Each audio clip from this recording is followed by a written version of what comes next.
Hi everybody, my name is Frances Wood, and back in 2003 with the help of Phyllis Kind, we began the Pigeon Guillemot Breeding Bird Survey. One of the things that Phyllis impressed upon us was the importance of having a protocol, an exact set of guidelines that all the volunteers would follow. This would ensure precise data that could be used within the larger seabird community. We worked with Fish and Wildlife and developed a protocol that we now have used for many years throughout the Salish Sea. So what I want to go through with you today is to familiarize you with that protocol. I think the best way to do this would be if you have a copy of it in front of you that you can make notes on and reference as we do this video. So this video is the fourth video in a series, and it would be best if you would have heard videos 1, 2, and 3 so that you're familiar with some of the terminology. So you again may want to pause, go back and look at some of those videos and get the printed sheet before we begin.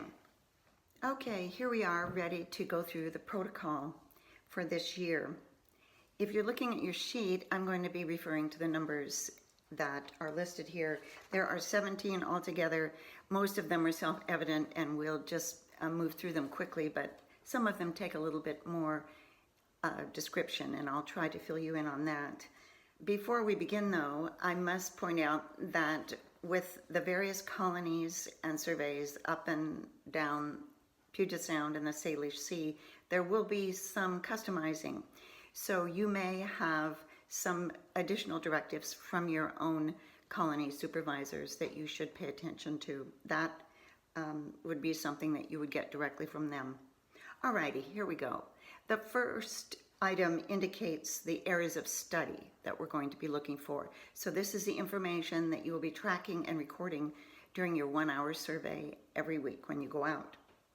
First is the number of birds present. So these are the birds on the water, on the beach, on the bluff, the birds that you can see from where you're sitting at your spot on the beach. We don't want you to count every little black dot that's way out there on the horizon. Instead, we want you to count the birds that are associated with your colony. So these are the birds that seem to hang out around the beaches and on the bluffs.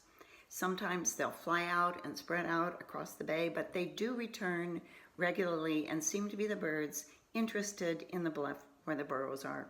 So we're asking you for a 3-point count during that 1 hour. So this would again be counting all the birds at the beginning, the middle, and the end of the survey. We're looking for the active burrows, the burrows in which the adult birds are using when they are nesting. Not every hole that you see up there on the bluff will be an active burrow, but we are only tracking the ones that are active, and we'll be talking about that a little bit more. We will also be asking you to identify the type of fish that's delivered as prey to the young in the burrows. There are 2 kinds that are very commonly delivered, the gunnel and the sculpin. The other item that we will be tracking during your 1 hour are the disturbances that happen during that time. It might be an eagle flying over, it might be a kayaker, it might be a beach walker. These, the birds react in different ways to these events.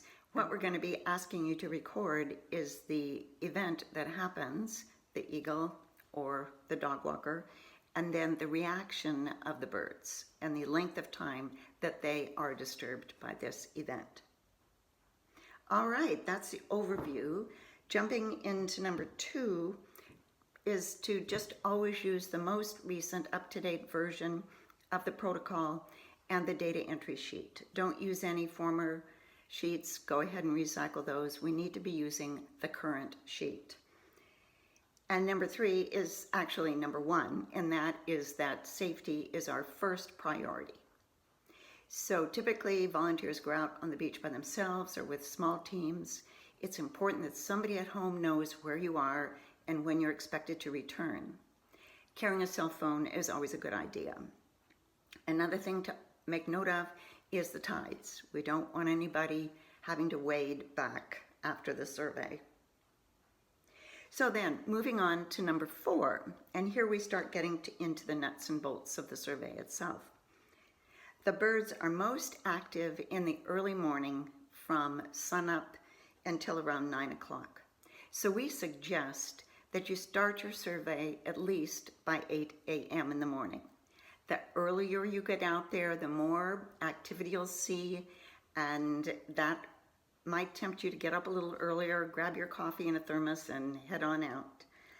So during that time, we want you to find your assigned place on the beach so that you can see the birds and see the bluff. And we ask that you act and look like a piece of driftwood. Please dress very conservatively. If you've got shiny white hair like I have, you might want to put a khaki cap on. We want you to look and be as subdued as possible. We don't want you to be affecting the birds. And this is why we ask you to sit still for that hour. Obviously, if you have to get up and stretch for a minute, do so and then sit back down quickly. You'll need to bring your own binoculars to be able to identify the birds and particularly the fish delivered. I'm on to number 5 now. We ask that you visit your site for 1 hour at about the same time each week and continue while the birds are breeding.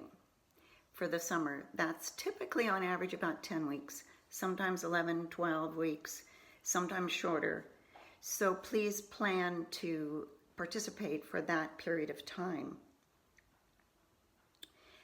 The surveys typically start the early part of June. Again, your own coordinator will identify that exact date each year.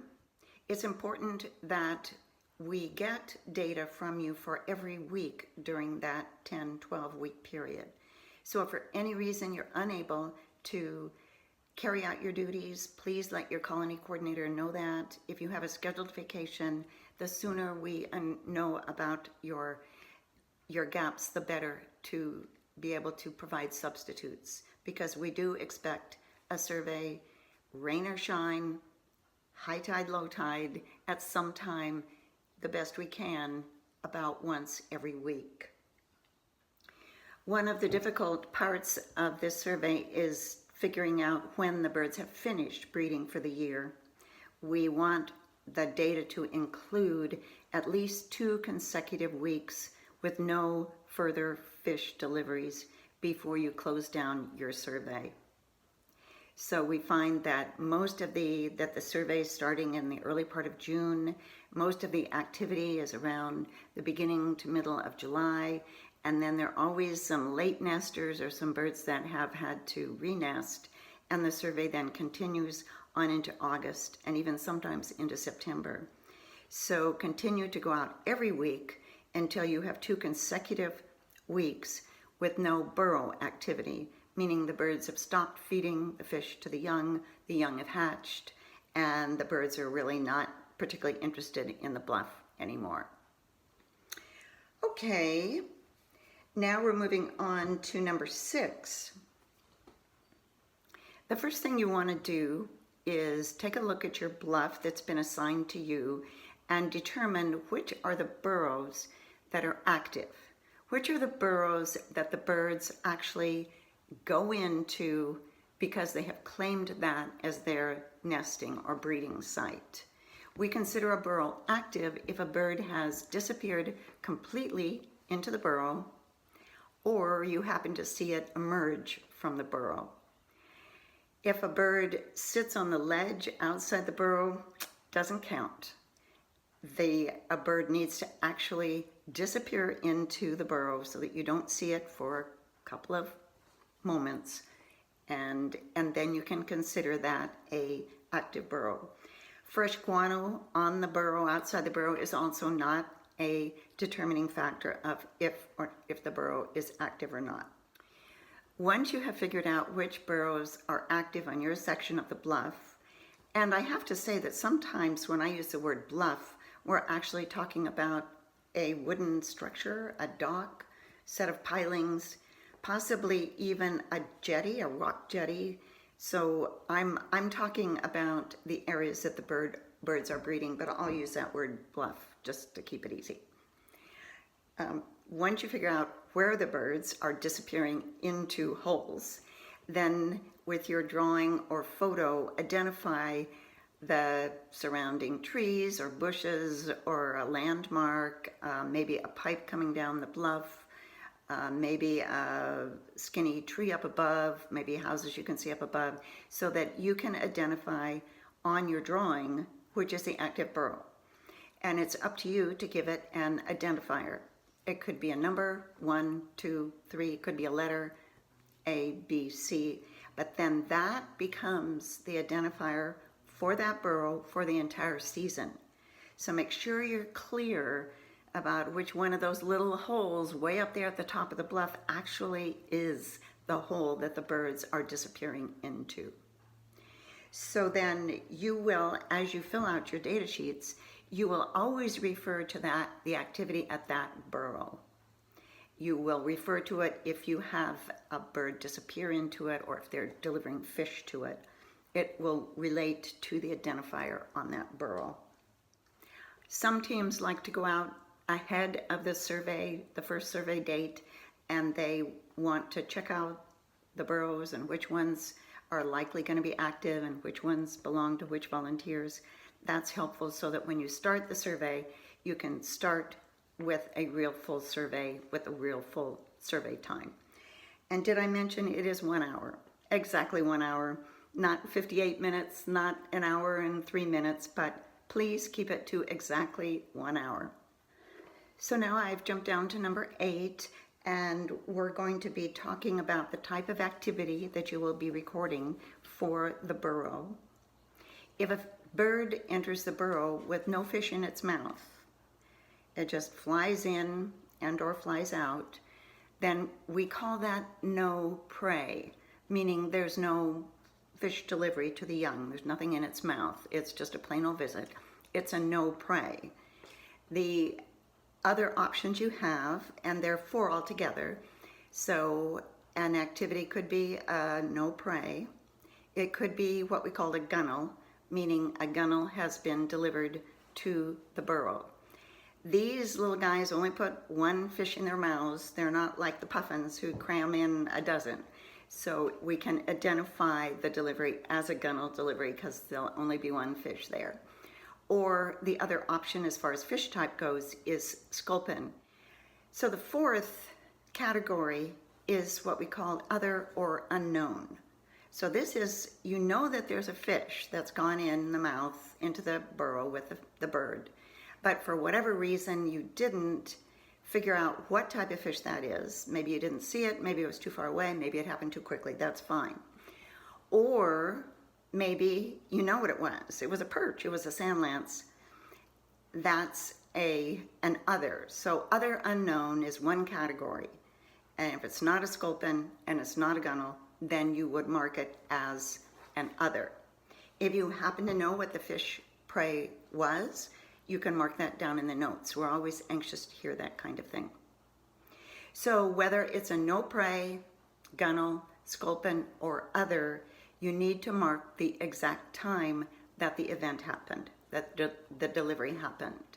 So on the data sheet, you would write down for gunnel 7:22. And if there was another gunnel delivered to that very same burrow, you would put a comma, 7:28, whatever it is.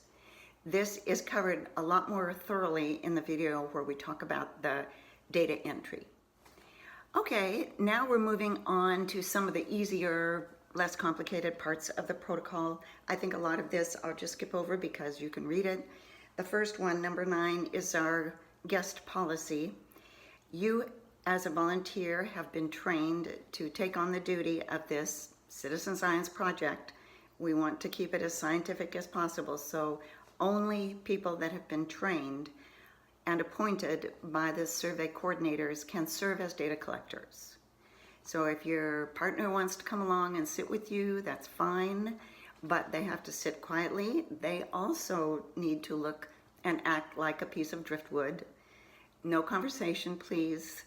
But if you want them close by, that's fine. Just make sure they do not impact the data that you're collecting.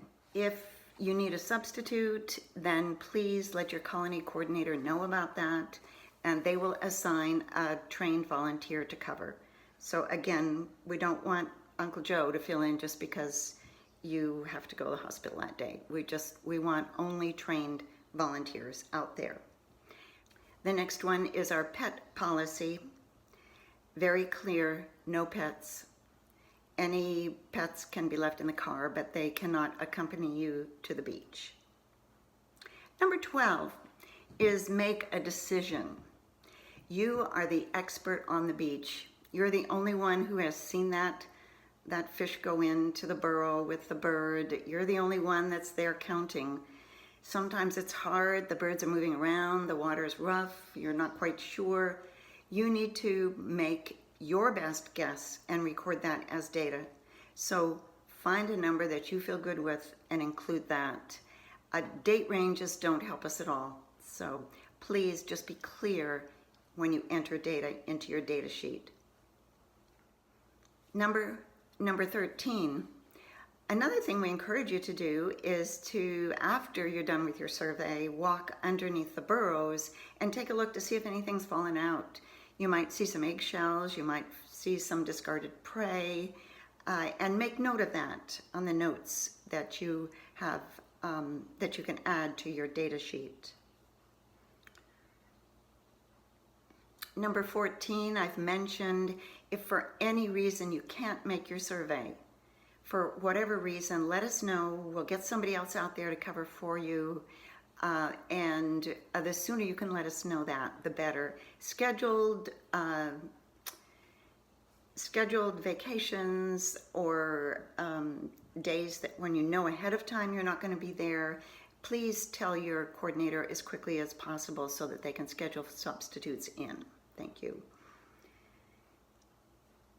Number 15, before you leave the beach, you and any colleagues on the beach need to look over the data sheets, be sure you agree that everything is ready to go so that the person who enters all of those tallies into the data system has one clear final sheet for that data recording period.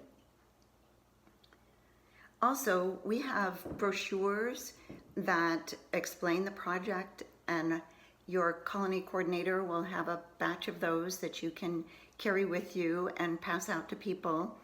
You will probably get asked what in the world you're doing out there, sitting there quietly if they recognize it's you, not a piece of driftwood, and ask you what you are doing. Please feel free to answer questions, but keep it brief. We don't want conversations to impact the study that you're doing, and sometimes handing out this brochure will answer the questions and encourage the people to walk on. And then finally, we've made it to number 17, and this is something too that your colony coordinator and your team lead will help you figure out. But remember, in many cases, we're crossing over private property, and be sure that you're respectful. You may have been awake since 6 a.m. to get down to the beach by 7 and start your survey, but you may be going past windows with people that are hoping to still be asleep. So please move quietly and respectfully from your cars out to your position on the beach. So that's it as far as the written protocol goes. Questions can be directed to your colony coordinators. And again, I encourage you to review the video, but also read the exact protocol. I've been paraphrasing as we go along here. So when you're done with this, there's one more video, and that's the one explaining how to enter the data on the sheet. Okay,